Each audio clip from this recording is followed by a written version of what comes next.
नमस्कार, news maker live मध्ये आपल्या सर्वांचं सहर्ष स्वागत आहे।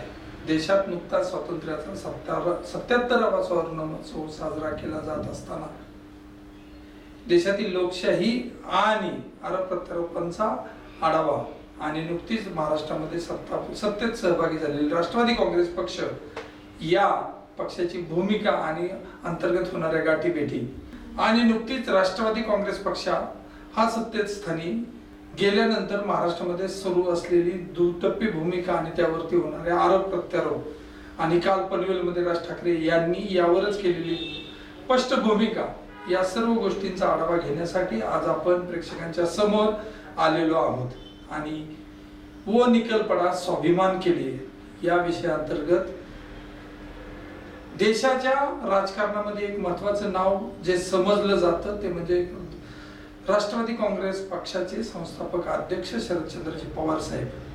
शरदचंद्र पवार साहेब यांची भूमिका, त्यांच्यावरती होणारे आरोप आणि त्यांचे तत्व, ध्येय, धोरणे आणि स्वतः मनाची घालमेल कार्यकर्त्यांची असलेली संभ्रमावस्था या सर्व गोष्टींवरती मात करण्यासाठी शरद पवार हे महाराष्ट्राच्या कानाकोपऱ्यामध्ये जात आहेत आणि प्रत्येक स्थानिक पातळीवरती कार्यकर्त्यांशी बोलण्याची घेतलेली भूमिका या सर्व गोष्टींचा आढावा घेण्यासाठी आज आपण प्रेक्षकांच्या समोर आलेलो आहोत। म्हणूनच या विश्लेषणात्मक चर्चेला आपण नाव दिलेलं आहे वो निकल पडा स्वाभिमान केले कारवा बढ़ता गया। आज महाराष्ट्रामध्ये शरद पवार ज्या भागामध्ये जात आहेत त्या भागामध्ये स्थानिक पातळीवरती वाढता जनसंपर्क ही भारतीय जनता पक्षाच्या दृष्टीने धोक्याची घंटा आहे। म्हणूनच की काय भारतीय जनता पक्षाच्या वतीने याकडे अजूनही शांततेने भूमिका घेतली जात असून राष्ट्रवादी काँग्रेस पक्षावरती जेरी टीका न करण्याचं काम केलं जात आहे आणि याची ध्येय धोरणे खूप मोठी आणि राष्ट्रीय पातळीवरती आहेत। म्हणजेच काय की एनडीएच्या विरोधात देश पातळीवर उभं राहिलेली इंडिया आघाडी आहे। या इंडिया आघाडीचा कणा कोण आहे तर ते दस्तूर खुद्द शरद पवार।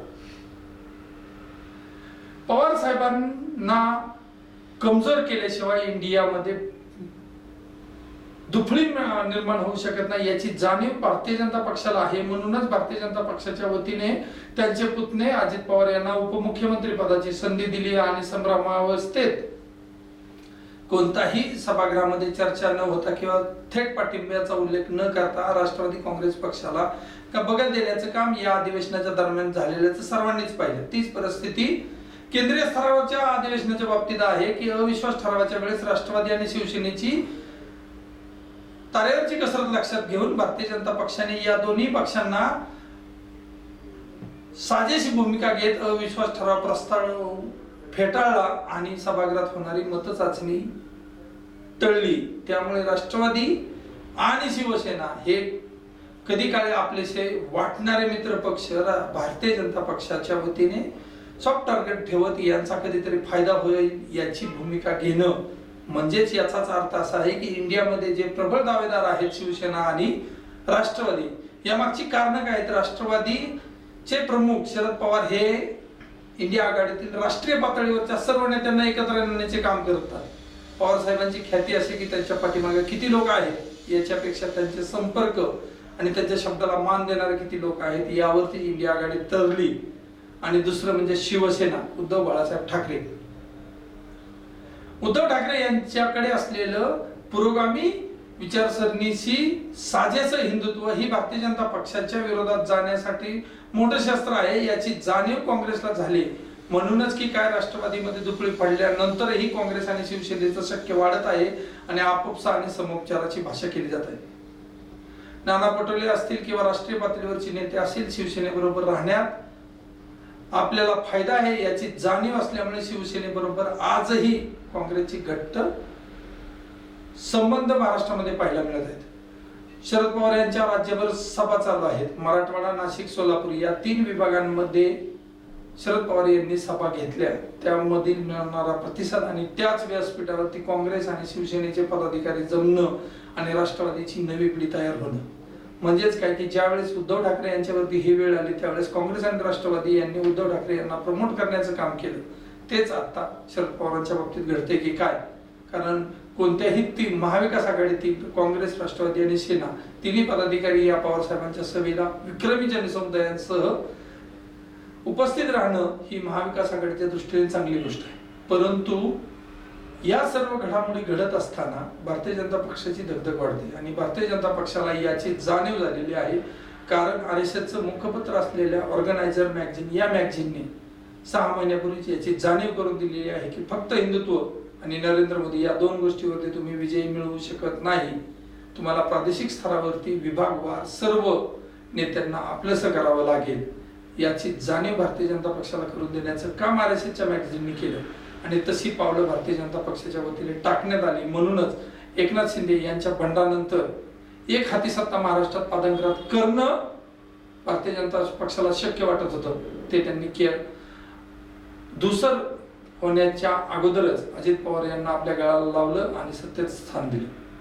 नुसतं सत्तेत स्थान दिलं नाही तर त्यांच्या सांगण्यानुसार किमान 41,000 कोटीच्या पुरवण्या मागण्या मान्य केल्या. याचा अर्थ राष्ट्रवादी काँग्रेस पक्षाला जे आवश्यक बळ हवंय ते देण्याचं काम भारतीय जनता पक्षाने केलं.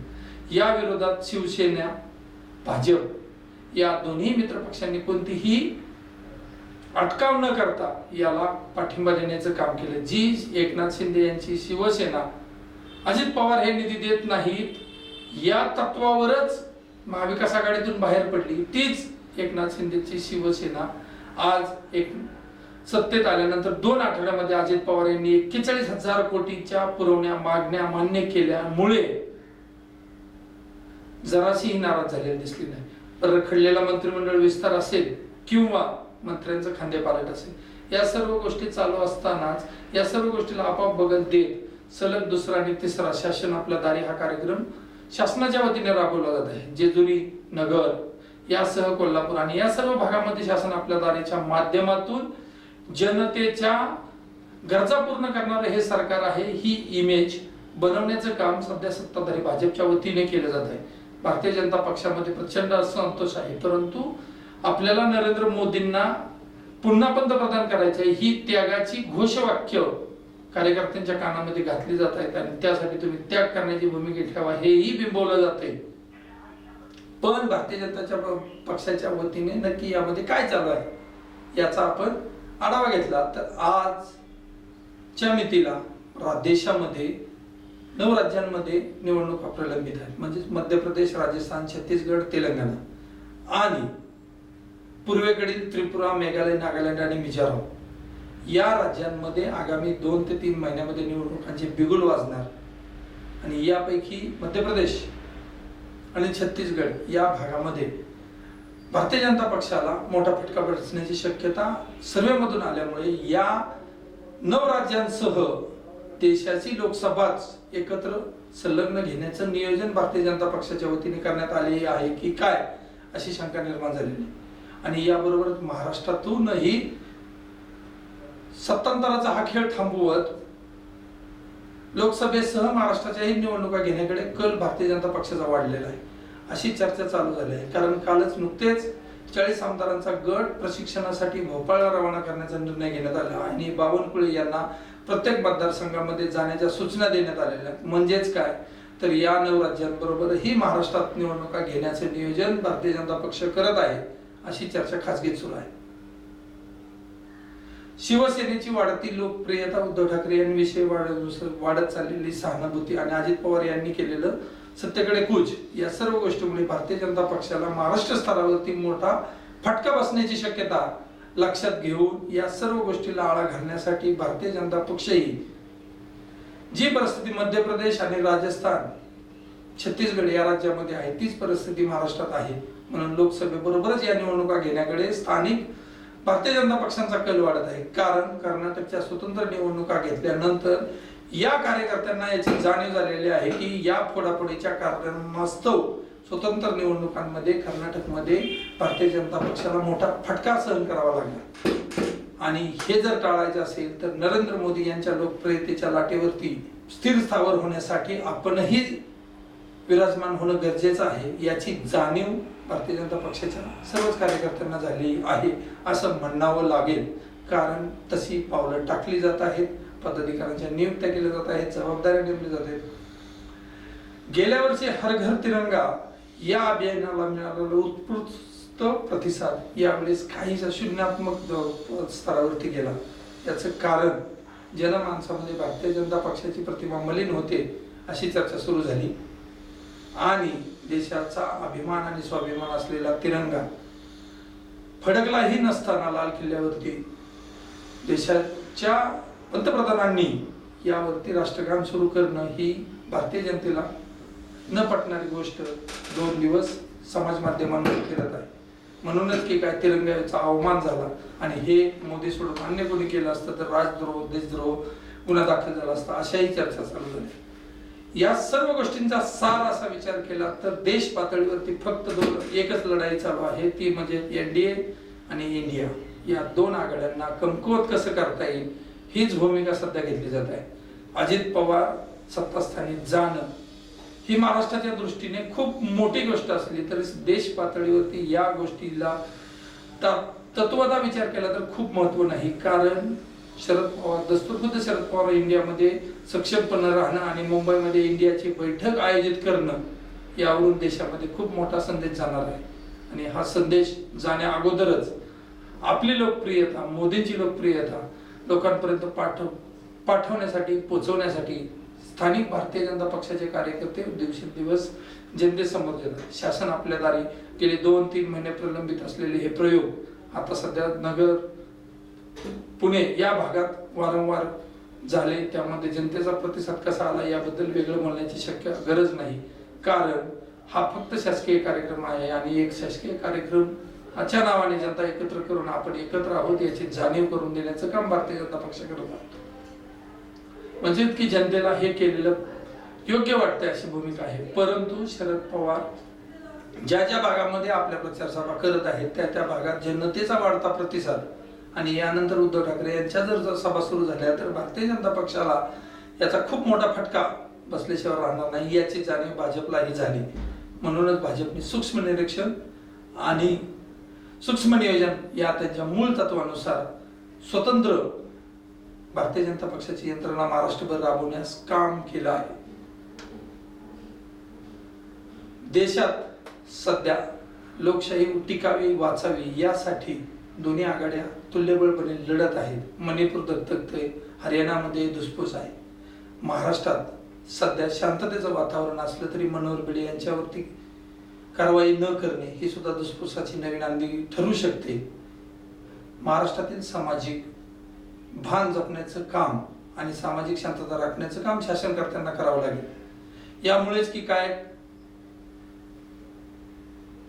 गुरुवारी झालेल्या नगर येथील शासन दरबारी शासन आपल्या दारी या कार्यक्रमामध्ये अजित पवार यांनी ठणकावून सांगणं कोणत्याही राष्ट्रपुरुषांचा अपप्रचार सहन करून घेतला जाणार नाही आणि त्याचबरोबर दस्तूरबद्ध मुख्यमंत्री आणि उपमुख्यमंत्री त्या स्टेजवरती त्यांची पाठराखण करण्याची घेत असलेली भूमिका यामुळे महाराष्ट्रातील वातावरण पुन्हा चिघळण्याची शक्यता आहे. या सर्व गोष्टींचा परिणाम जनतेवर होणार आहे. जनता कोणत्या हाल अपेक्षा सहन करते याची जाणीव शासनकर्त्यांना होण्याची अपेक्षा होती.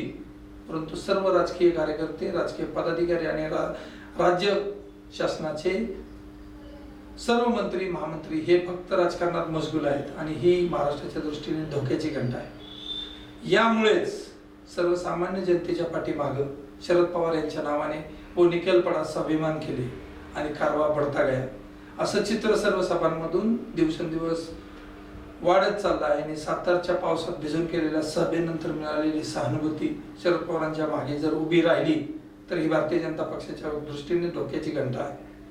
म्हणूनच काल सोलापूर आणि पुणे या भागामध्ये शरद पवार यांनी माध्यमांशी बोलताना लाल किल्ल्यावरच्या भाषणाचा वापर करत टीकेची झोड लोटली की मी पुन्हा येईन ही शरद पवार यांनी उक्ती पकडत देवेंद्र फडणवीस यांच्याप्रमाणेच तुमची अवस्था होईल अशी टीकेची झोड करणं ही भारतीय जनता पक्षासाठी संकेत आहेत. याचं कारण की शरद पवार जनमानसात गेल्यानंतर नव्या पिढीचे नेते कार्यकर्ते त्यांच्याशी जवळ येत आहेत. भले शरद पवार यांचे आमदार सत्तेत सहभागी झाले असले तरी जनता आजही पवारांच्या भूमिकेला पाठिंबा देत आहे आणि त्यामुळेच शरद पवार यांच्यावरती टीका करणं हे भाजपला क्रमप्राप्त झालं आहे. आणि एवढ्या वार्धक्याला गेलेला नेता रस्त्यावर येतो आणि लोकशाहीसाठी लढतो इंडिया ही बळकट करण्याचं आपल्याला काम करायचे, आपली भूमिका लोकांमध्ये पोहोचवण्याचं काम करायचं आहे. ह्या भूमिकेवरती पवार साहेबांनी घेतलेली तटस्थता हीच त्यांची जनमानसात वाढती प्रतिमा उंचावण्यास मदत आहे. म्हणूनच की काय धास्तावलेल्या महाराष्ट्र शासनाला यावरती तोडगा काढण्याची गरज आहे. भारतीय जनता पक्षाच्या वतीने यावरती सध्या चर्चात्मक आणि विश्लेषणात्मक धोरण आखली जात आहेत. आगामी काळात महाराष्ट्राच्या राजकारणात भाजपा आणि इंडिया आघाडी यांच्यामध्ये टोकाचे संघर्ष निर्माण होण्याची शक्यता नाकारता येत नाही. यामध्ये शिंदे आणि अजित पवार आपाप सुकच बाजूला जातील आणि लढाई सुरू राहील ते ठाकरे, पवार, काँग्रेस आणि भाजप यांची. म्हणजेच सत्तास्थानी जाऊनही भारतीय जनता पक्षाला लढणं हे क्रमप्राप्त आहे. कारण त्यांच्याबरोबर असलेले भिडू हे सक्षमपणे त्यांच्याच पक्षातल्या पदाधिकाऱ्यांवरती थेट टीका करू शकत नाही याची जाणीव भारतीय जनता पक्षाला आहे. म्हणूनच शरद पवार यांच्यावरती दिवसेंदिवस हल्ले होणार, उद्धव ठाकरे यांच्यावरती हल्ले होणार आणि काँग्रेसच्या भूमिकेवरती हल्ले होणार. हे करत करत भारतीय जनता पक्षाला पुन्हा नरेंद्र मोदी यांची हॅट्रिक साधायची आहे. म्हणूनच भारतीय जनता पक्षाने राष्ट्रवादी काँग्रेस पक्षामध्ये आणखी दुपळी निर्माण करण्याचं आणि लोकांमध्ये संभ्रम वाढवण्याचं काम केलं जात आहे, अशी टीका काँग्रेस आणि शिवसेनेच्या वतीने केली जाते. सत्ता स्थानी एकत्र असताना मित्रपक्ष एकत्र येणं हे स्वाभाविक आहे, पण विरोधातही मित्रपक्ष घट्ट राहणं याचा अर्थच विचारांची पक्की बांधणी आणि विचारधारा मजबूत आहे असं होतं.